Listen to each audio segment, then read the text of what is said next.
Scotland's most famous cannibal was never real? You might know the movies, but you don't know the truth. The cannibal clan of Wrong Turn wasn't just a Hollywood invention. It was inspired by the real legend of Sawney Bean. In 15th century Scotland, Bean and his family lived in a hidden sea cave for 25 years, allegedly preying on hundreds of travelers who took a wrong turn of their own. The cave is still there, and so is the legend. To understand the monster, we must go back to the beginning. Alexander Sawney Bean was born in East Lothian, just miles from Edinburgh. His father was an honest man, a ditch digger who worked the soil. But Sawney was not built for honest work. Seeking a life of idleness and vice, he met a woman named Agnes Douglas, known to locals as Black Agnes. Some whispered she was a conjurer of dark things. Together they fled civilized society, traveling toward the rugged, unforgiving coast of Galloway to escape the laws of men. They found their sanctuary in a place where no one else would look, a deep, winding sea cave at Benane Head. It was a labyrinth of limestone, stretching nearly 200 yards into the earth. At high tide, the entrance was completely submerged by the crashing waves of the North Channel, making it an invisible fortress. Inside, the darkness was absolute, and the air was thick with the smell of salt and rot. This was where Sawney Bean and Black Agnes would build their empire of shadows, a home that would go undiscovered for a quarter of a century. But a hidden life requires a hidden way to survive. They couldn't go to the markets, and they couldn't farm the land. Their survival depended on the travelers who walked the lonely coastal roads at night. It began with simple robbery, but soon it turned into something much darker. To ensure no witnesses remained, they began to kill. And to ensure no evidence was found, they brought the bodies back to the cave. In the cold, damp dark of Benane Head, the Bean family developed a taste for human flesh, a grim necessity that would soon become a horrifying tradition. Over the next 25 years, the Bean clan grew.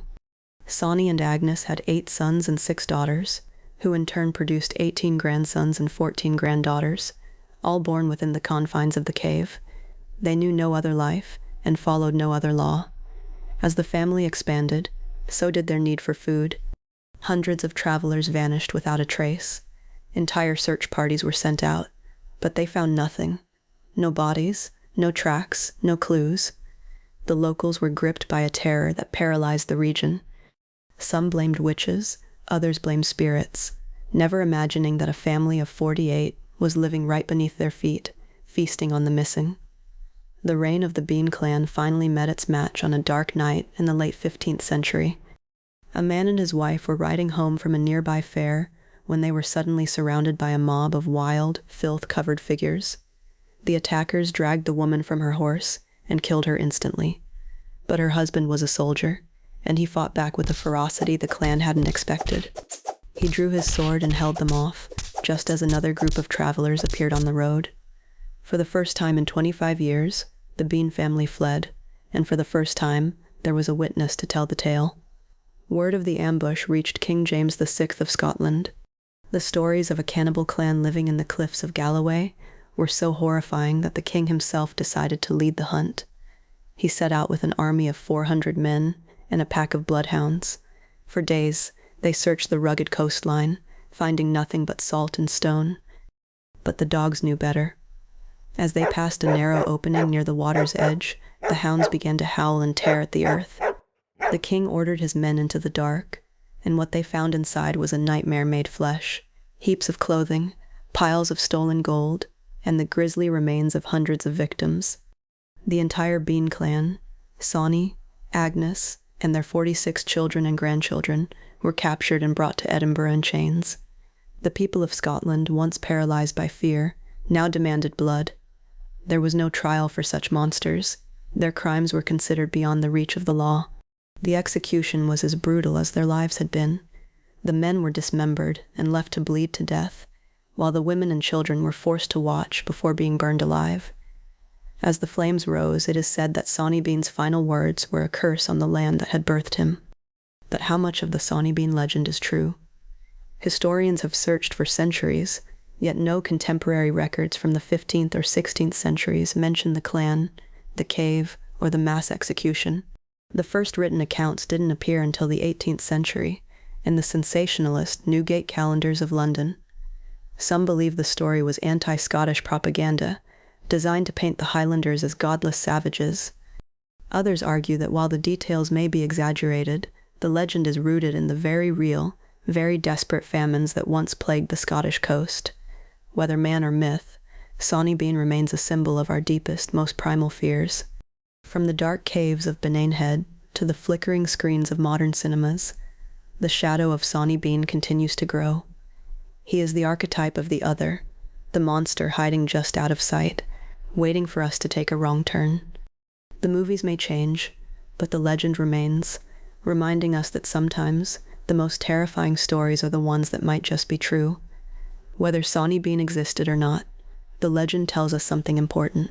Human beings have always created monsters, sometimes to explain their fears, sometimes to unite against a common enemy, and sometimes because a terrifying story is simply impossible to forget. In 2003, a low-budget horror film called Wrong Turn terrified a generation of moviegoers. 6 strangers, a West Virginia forest, a family of deformed cannibals who had lived in the mountains for decades, cut off from society, surviving on human flesh. Sound familiar? The filmmakers never directly credited Sawney Bean, but the parallels are impossible to ignore. An isolated family, a hidden lair, victims who simply vanished. The legend of Benane Head had crossed the Atlantic and mutated into something new. Wrong Turn wasn't alone. Wes Craven's The Hills Have Eyes, first made in 1977 and remade in 2006, follows a family of desert-dwelling cannibals who prey on travelers stranded in the Nevada desert. Craven himself admitted the film was inspired by the Sawney Bean legend. The cave becomes a desert. Scotland becomes America. But the monster at the heart of the story remains the same, a family that chose to exist outside civilization and paid the price by becoming something no longer human. These films tap into one of our oldest fears, the fear of what lies just beyond the edge of the map. In the 15th century, that edge was the wild Scottish coast. Today, it's a forest road with no cell signal, a mountain pass with no GPS. The monster changes shape with every generation, but the fear is identical. We need these stories because they give a face to the shapeless dread of the unknown. Sawney Bean is not just a legend. He is a mirror. The first time Sawney Bean appeared in print was not in a Scottish history book. It was in the Newgate Calendar, a collection of sensationalist crime stories published in London in the 18th century, nearly 300 years after the events supposedly took place. The Newgate Calendar was the true crime tabloid of its era, infamous for exaggerating and inventing stories to sell copies. It was read by the English middle class, hungry for tales of depravity, and what could be more depraved than a Scottish cannibal clan? The timing is not a coincidence. The 18th century was a period of intense political tension between England and Scotland. The Act of Union in 1707 had forced the two nations together under one crown, and the English ruling class was desperate to justify their dominance. What better way than to paint the Scots as primitive savages, barely removed from animals? The story of Sawney Bean, a Scottish man who rejected civilization and devolved into a beast, was a perfect propaganda tool. It said, without saying it, these people need to be governed. These people need us. This is not unique to Scotland. Throughout history, conquering powers have invented monsters to justify their control. The Romans called the Celts barbarians. The Spanish called the indigenous peoples of the Americas cannibals, a word itself derived from the Caribbean Carib people, whose alleged practices were almost certainly exaggerated. When you want to take something from a people, the first step is to make them less than human. Sawney Bean fits this pattern perfectly. He was not just a legend, he was a weapon. To understand why a story like Sawney Bean could take root in the Scottish imagination, you need to understand what life was like on the Galloway coast in the 15th century. Scotland in this era was not the romantic Highland landscape of postcards. It was a brutal, unforgiving place, regularly ravaged by famine. Between 1400 and 1500, Scotland suffered at least 4 major famines, each one killing thousands. Entire villages were abandoned.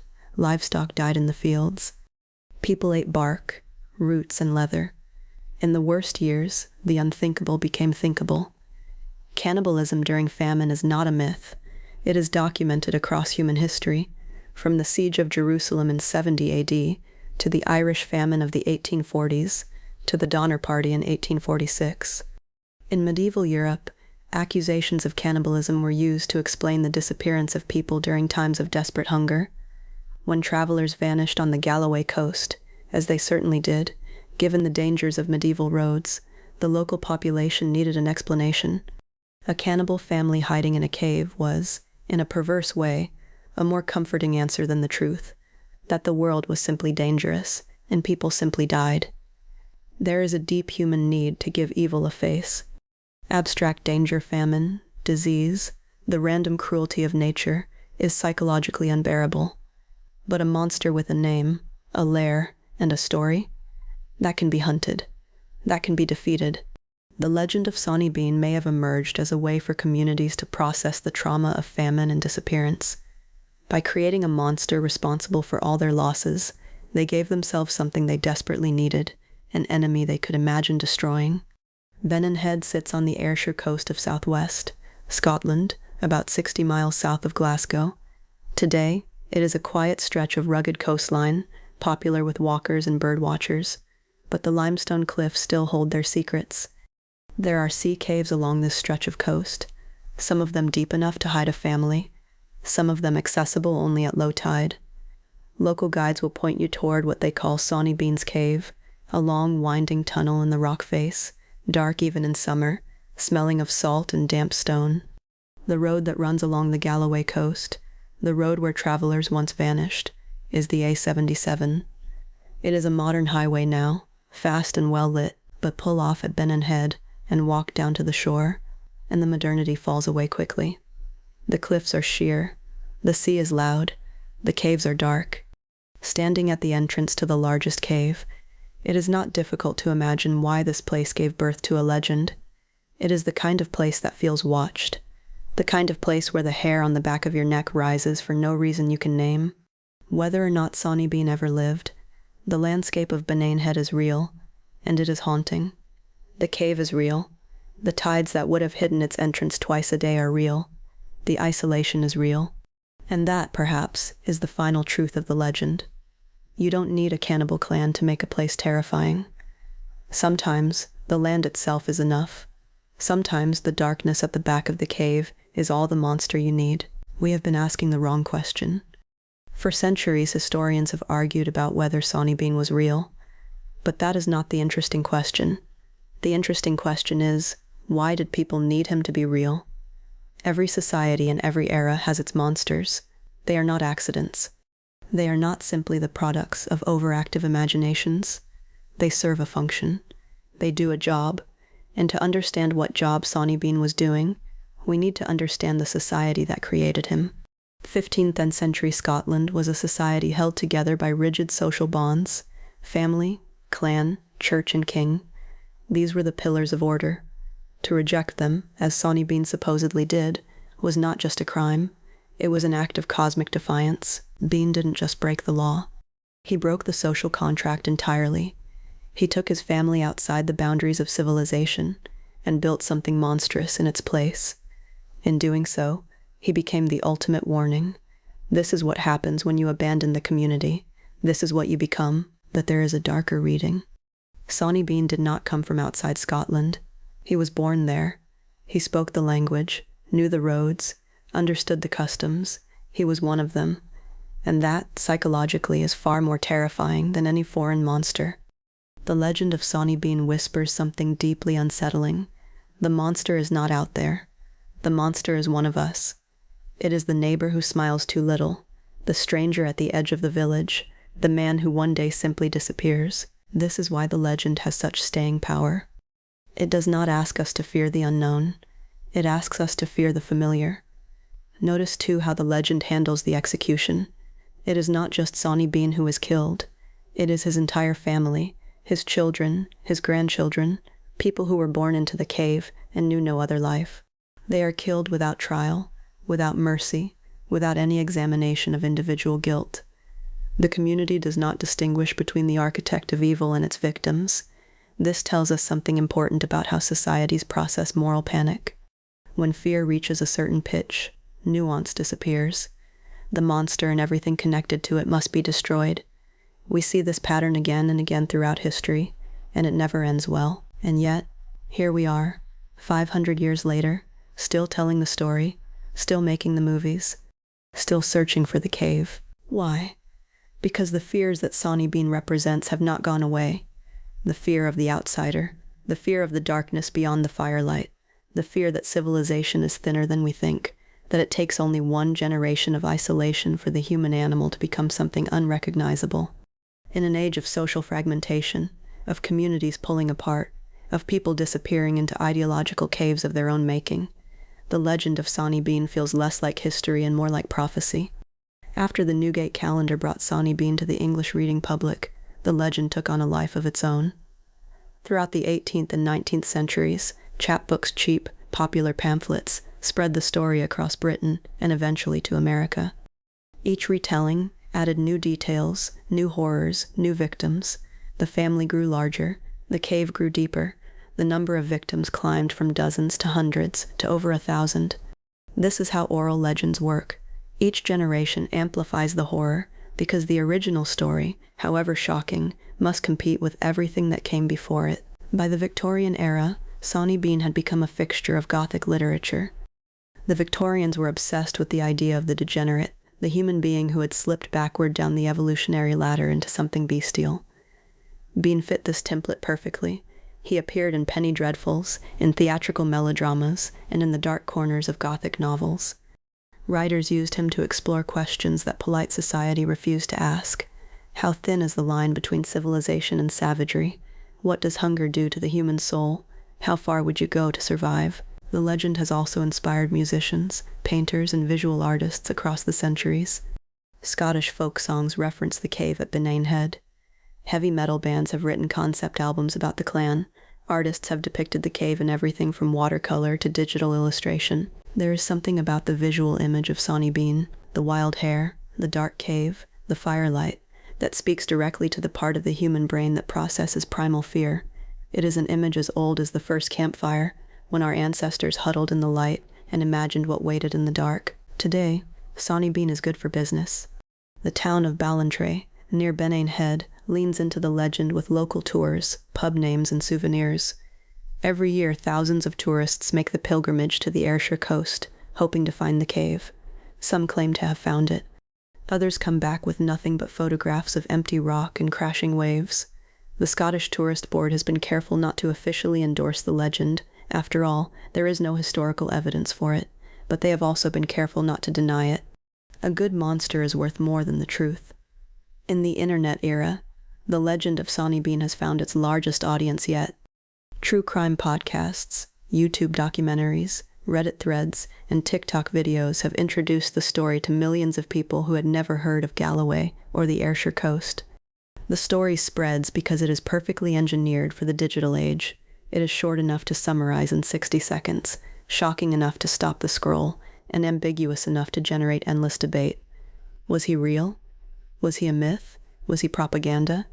The algorithm loves a question with no clean answer. If Sawney Bean is fiction, was there a real person who inspired him? Some historians point to a man known as Christy Cleek, a Perth butcher who, according to 14th century accounts, turned to cannibalism during the Great Scottish Famine of 1341. Cleek allegedly led a band of survivors who preyed on travelers in the hills of Perthshire. Like Bean, he was said to have lived for years outside civilization before being hunted down. Unlike Bean, Christy Cleek appears in records that predate the Newgate calendar by 4 centuries. He may be the dark seed from which the Sawney Bean legend grew. The Christy Cleek story forces us to confront something uncomfortable. Under the right conditions, the Sawney Bean scenario is not impossible. Psychologists who study extreme survival situations have documented cases of moral collapse under prolonged starvation. The Donner Party, the Andes plane crash of 1972, siege survivors throughout history. In each case, people who considered themselves ordinary, moral human beings crossed lines they had believed uncrossable. The lesson is not that humans are monsters. The lesson is that monstrousness is a condition, not a character. Given the right circumstances, the cave is in all of us. And what of the hundreds of people who allegedly vanished along the Galloway coast? Even if Sawney Bean never existed, people genuinely did disappear on medieval Scottish roads.